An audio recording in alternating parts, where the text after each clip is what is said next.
Hey everybody, welcome back to the channel today. We are gonna be going over SJR 7. If you have not heard of this yet, it is California's appeal on a federal level to amend the Constitution by initially Gavin Newsom and now apparently the California legislature. In order to decipher this for us a little bit and to guide us along our way, we've brought back the legislative director of CRPA, Rick Travis. Rick, thank you so much for being here with us today. Thank you for having me. Absolutely. But before we get into this today, I just wanted to remind you all, it is helping with the numbers. We are getting our message out to more people than we ever have on YouTube. So I want to thank you, and I want to remind you, if you haven't yet already, please subscribe to this channel, like these videos, comment on these videos. It all helps with the algorithm to help get this information on as many eyes as possible, which can ultimately help people be educated when they go to the ballot box in the future, having the Second Amendment at the top of their priority list.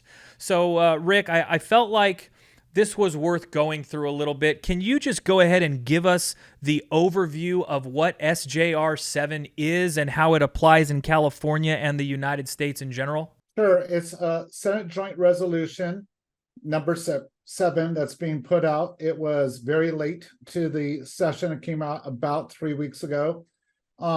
What it is Senator Wahab put it forward, several other co-authors, and it was at the request of Governor Newsom. Governor Newsom originally started to go for a 28th Amendment, which I will state he wants to do that in what he's calling a limited constitutional convention, which means specifically on one item, which anybody that pulls out their pocket constitution and goes into Article 5 will find out, is unconstitutional. But hey, that's never stopped the governor before. Moving into this, what he is trying to do is redefine how the Second Amendment would be handled, redefine the rights and capabilities, trying to bring some things in from California, such as our 10-day wait, universal background checks, not being able to fire or purchase a firearm over the age of 21, and assault weapons ban, and a couple of other things that the Brady and Giffords campaigns threw into it to make that an amendment to the U.S. Constitution. And he has used a bunch of erroneous studies by both the Giffords, the Bradys, and other anti-Second Amendment groups to support what he's trying to do. And in reality, he knows he can't get this through, Kevin, because the majority of states' attorney generals have already cited in several cases over this summer that they will block any attempts to do anything against the Second Amendment. And it takes 2/3 of the states to pass an amendment. So when you already know that you have 50% against you, those are kind of high odds. And not to mention, there have been many attempts at a 28th Amendment and many failures over the past 100 years. I mean, I guess you can't really go back in time and say that this hasn't happened, but does this essentially translate to California taxpayer money going toward a campaign contribution potentially for Gavin Newsom presidential run or something like that? We already know, he already knows this has got a snowball's chance in hell of passing. So it ends up becoming a political statement that doesn't actually do anything here in California. These laws already exist in California. All that this resolution would be doing it's an attempt to export the laws that we have in California to the rest of the nation. Am I off base with that, or is that what it would do? Well, to quote a famous Hollywood political show, you could say that, but of course I can possibly comment, but I will. Yes, you're absolutely correct. Well, that's fair. So I think there is something important to go through here. Jacob, if we can, just put the Legislative Council Digest as a link below so that if they want to follow along specifically with these statements, they can, or read it in its entirety at a later time. But Rick, what I essentially wanted to go through with you today was some of these whereases, and the importance of this is on the advocacy side. I've been working with our chapters, and we have been for a long time working with our chapters to get Second Amendment resolutions passed at the local level. And just in case you didn't know, there is a structure to the way that these things are written. There are statements that are that have whereas in front of them, and there are statements that have be it resolved or resolved in front front of them. The importance that I want to place here is that the whereas statements in these resolutions are supposed to lay the foundation and give you the reasoning behind the resolved portion of it. So when you create these whereas the statements, as the legislature here has and Gavin Newsom has, that is based on faulty information and quite honestly just straight up lies, that doesn't make that kind of automatically excludes the possibility for the resolved to actually mean anything. So if we can here really quick, Rick, I wanted to go through at least a few of these with you. Let's start with the first one. Bill text, whereas approximately 49,000 Americans died in 2021 as a result of gun violence, and firearms are the leading cause of death for children under 18 years of age in the United States, and the most common method of both homicide and suicide. So let's pick that apart really quick, because first of all, I'm sure that he tactically chose 2021 as a year that we were locked down in COVID, and we saw that spike, not just in crimes relating to firearms, but violent crimes and crimes in general in the United States. What do you take away from a whereas like that? So you are absolutely correct, Kevin, when you said that whereases are supposed to be laying down facts that set up the foundation for the be it resolves that come later. And in this very first one, it starts to fall apart very quickly. This data he has come out since and said came largely from two groups, Brady and Giffords. But the data is incorrect. We already know from a Pew Research study about gun deaths that was published in April of this year that while it is true where he says most common method of both homicide and suicide, 54% in suicide, but only 43% in homicide or murders. So right away, that starts to break down. The second thing is when he starts to talk about a specific year, he's cherry picking because we don't have all the data. We don't know because over half the law enforcement agencies aren't reporting the data yet because there's a new system. We also know that how this is, it's the whole thing of statistics lie when manipulated by the person that wants to fill a narrative. And so if you actually start to look, he's not even coming from a state that could do it. But one of the most glaring remarks is when he's looking at 2021, it marks the highest number of firearm-related deaths, but it does not account in that statistical study for a growing population. So for example, the 2021 firearm death was 14.6 per 100,000 people, and that is with the population that we're currently at. However, in the peak year of 1974, where the population was by millions of people lower, it was 16.3. So it's not the highest year. And so right away, this falls apart. So so we're already working on faulty ground here. I can tell you the part that grinds my gears the most with this statement, and I already did a video about this. Maybe we should put that in the link below in case you wanted to visit that too. But this sentiment of firearms being the leading cause of death in children in the United States. And originally, the CDC did come out with a report that basically stated this. We went over in the video, though, the only issue is, first of all, they didn't include kids ages 0 to 1. There are a lot of deaths that happen in that period of time for infants, but also the study included 18 and 19-year-olds. And I kind of went over how many laws in this country are kind of dependent on those that are 18 and older being adults and not kids. And when you take those 18 and 19-year-olds out of it, it drastically reduces the number and doesn't make firearm deaths the number one cause in deaths in kids. He went a step further here, though, because what the CDC did was said youths in America. He very specifically stated here, kids 0 to 18. Now, I mean, adding the 0 to 1, you're already lying, but having that statement there, we already knew was a mischaracterization of fact, and he continues to tighten himself down on it. I think it's really disingenuous. But let's go on to the next one. You got the next one that's basically saying, you've got 393 million firearms. within the state, you can look at that. Some of us look at that as a good thing. Some of us look at that as a bad thing. Depends on what side of the aisle you're on. But what about this next one, Rick, where it says, whereas gun safety laws are proven to lessen the scourge of gun violence as evidenced by the fact that since some of California's most significant gun safety laws took effect in the early 1990s, California has cut its rate of gun death in half, and the state's gun death rate is 39% lower than the national average as of 2023. So what exactly can we dig into? Is that a true statement, or is it not? Well, let's go back. I mean, no offense, Kevin, but you kind of blew by the 393 million firearms. And here's what's funny. He puts that number out. But we already know that according to the guns per capita document that was done by, submitted over to Congress as a World Population Review, that we don't know that to be the case because only 6.06 million firearms are actually registered here in the United States.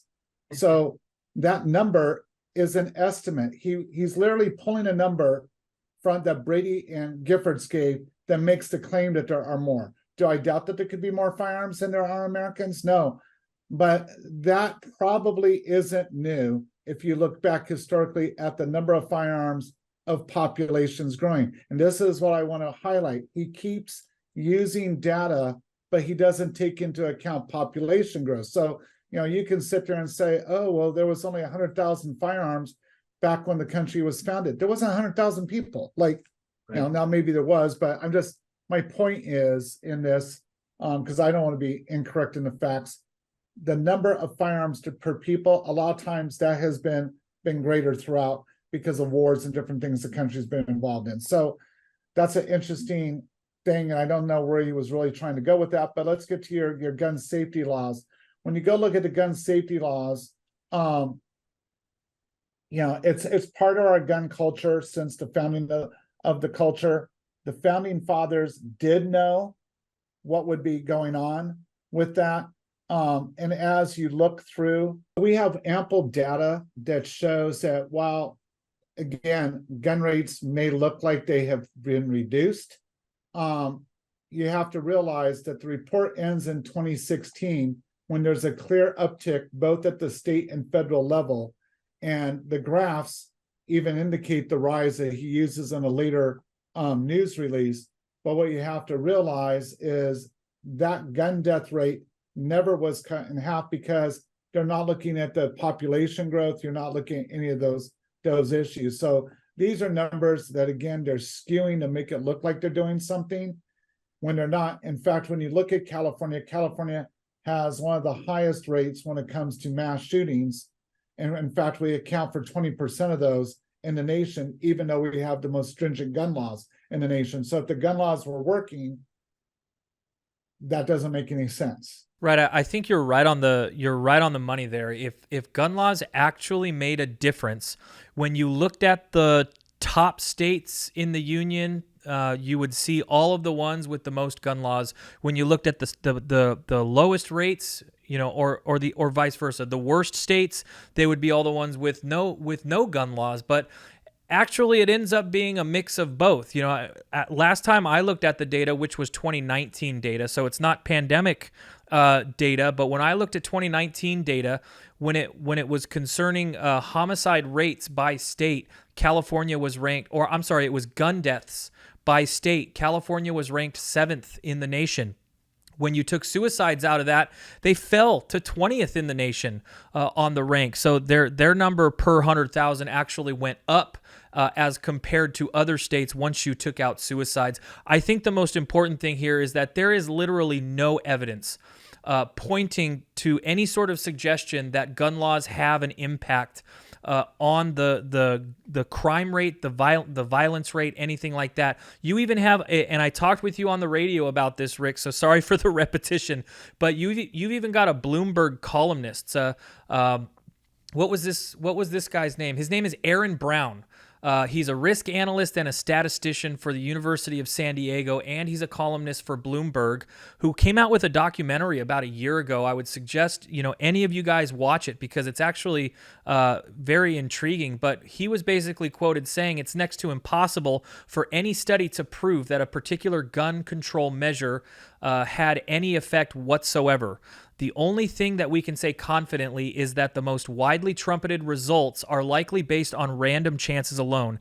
This is a guy who's literally observed hundreds of thousands of studies and basically came to the conclusion that the only ones that had any veracity whatsoever was 127 of those hundreds of thousands of studies. And even those 127 didn't have any evidence showing that these things worked. You can look at other statistics too. When it comes to actual gun homicides in California, I know that the populations are different, but you see 3,800 coming out of LA last year, as opposed to Orange County, which has about a third of the population of LA with 394. 394 compared to 3,800 is not a third. You've got one county in a similar geographic location with different management in elected officials than the other, and you see the homicide within its population a lot higher. So I think that there is just little evidence, if any at all, that prove that these gun laws actually work. Anyways, so let's move on to the next one.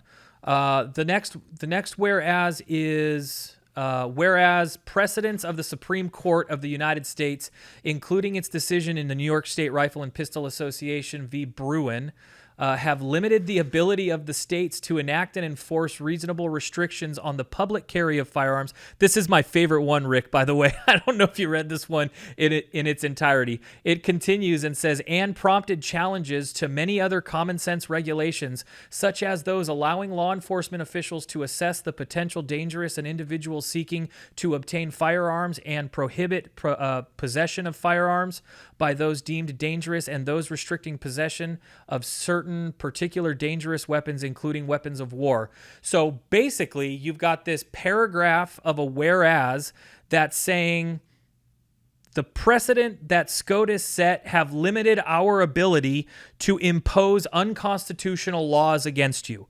That's essentially what it's saying. It's saying that the SCOTUS decision in Bruin doesn't allow us to impose these laws to restrict people from having firearms against you. How does that even play in here? Well, I think you make some great points. I think one of the things you have to realize, their basic argument is an argument that's been used by Giffords, Brady, and other groups for years, which I will point out because I've been doing it a lot lately, by the way, are not housed in California. They don't start in California. In fact, Giffords is in, gun-loving Arizona that causes all the problems for us here in California. So for those of you like, hey, I'm moving to Arizona, good, then get rid of Giffords. Get them off our back because you're in the state that can do that. But let's go back and look what this is really about. It's about in the Bruin decision that the majority said, hey, the founding fathers knew what they were doing. The founding fathers had a good working knowledge of what was going on. And therefore, you need to basically chillax. But what they did was they tried to go after the founding fathers and saying, no, the founding fathers had no comprehension in the 1700s of what the world would look like. However, people forget some things that, they try to use, and the governor's done this several times, muzzle-loaded flintlocks, not like these horrific assault weapons, but the founding fathers viewed all natural rights, this is important, as timeless, regardless of the medium in which they were used. So they would see the right of First Amendment, even though there was no TV or radio at the time, as being part of it. But you also have to realize, not in 1790, not in 1780, not in 1770, 60, 50, 40, 30, 20, but in 1718, like almost 80 years before the Second Amendment, was the puckle gun, which was essentially a machine gun that as fast as you could rotate, it fired. So, and by the way, Washington owned a couple of puckle guns, Jefferson owned them, Monroe owned one, Adams owned one. So to make these erroneous statements that All they knew was drop a ball in some powder and pound it down with a rod and try, not even close to the fact, not even close. And you also have to realize that firearms control started on April 19th, 1775. We didn't go to war with our government because we were all British at the time. What made us American was on that day, we said, no, you're not taking our guns, you're not taking our ammunition, you're not taking our powder, and you're not going to do this final act. No, now that's the line too far. And that's what separated British citizens here in the Americas from their counterparts, both here in the Americas, because not everybody joined that fight, as well as those in Great Britain and the rest of the colonial nations around the world. We stood up and said, no. You also have to look at founding father statements. George Washington, 1790, a year before, said a free people ought not only to be armed, but disciplined on how to use those. He said a free militia. He didn't say a free military. He said people. Also, Jefferson said, no free man shall ever be debarred the use of arms, meaning that you're not going to be told how you can use your knife, your sword, your axe, your firearm. No. And Mason said in 88, to disarm the people is the most effectual way to enslave them. So for this to end up as a be it resolved and a whereas the founding fathers and they're making this stuff up in the Supreme Court is some of the most felonious things ever put in a document to try to make an amendment by anybody, and tells you that there is no veracity to anything the governor says. So I guess the and you know, there are a couple more whereases, and if you want to read it in its entirety, please go ahead and visit the link below. It'll take you right to the digest so that you can read it for yourself. You know, I guess I just kind of wanted to round this out, Rick. You've got these whereases, you've got this document that is supposed to potentially bring an amendment and a change to our Constitution of the United States. You know, whether it will or won't, this document still exists. And it's clearly founded on faulty information and lies. So what does this actually make California look like? And I guess give us that roundabout reasoning that you see going forward as to why this might be validated or shot down. It's going to get shot down, Kevin. But, you know, the frustrating part of working in the Capitol and representing everybody is the number of times I've heard leaders on the left say, it doesn't matter. It'd be reprehensible. One of the most famous lines this year was, it'd be reprehensible for me to tell the truth because that won't get our agenda across the line. So they come from it from a very different angle than most of us. To me, not telling the truth is reprehensible. Like, so automatically we're going to be at odds with one another. I also believe that, you know, our people being silent, our people not getting out there and saying something is a problem and an issue. And I'm very thankful to what you guys do in advocacy and with this show to get the information out, to try to get people fired up. But, you know, even to the people that live outside the state that say something, I'm going to tell you, we're looking for you to tell those of us behind the curtain here in the Republic of California, get them out to get them to vote, because this is a battleground state. It's got a lot going on. We're involved in Super Tuesday, the March primary, and SJR 7 should be at the forefront of every true American. And this is what happens when somebody like Newsom goes unchecked. And so it's got to be all in, because realize Giffords, like I said, Brady, they're not California organizations. They're out of our state, and they're sending money that they collect from other states in to fight us. And so the money that pays for 20, 30 people to be stacked against me when we're testifying, or be stacked against any of my allies from Gun Owners of California, NRA, and other stakeholder groups on the hunting side of the house, we're fighting out-of-state money coming in here to our state. So anyone that tries to make it like, well, California is off its rocker all on its own, no, it's getting plenty of help from people and groups in the other 49 states. Well, it is definitely helpful when the truth is on your side, although that's not to say that the work doesn't have to be done. We're going to continue doing it here. Rick, we absolutely appreciate and thank you for the work that you do up in the Capitol, and thank you very much for being with us here today. Thank you. Keep up the good work.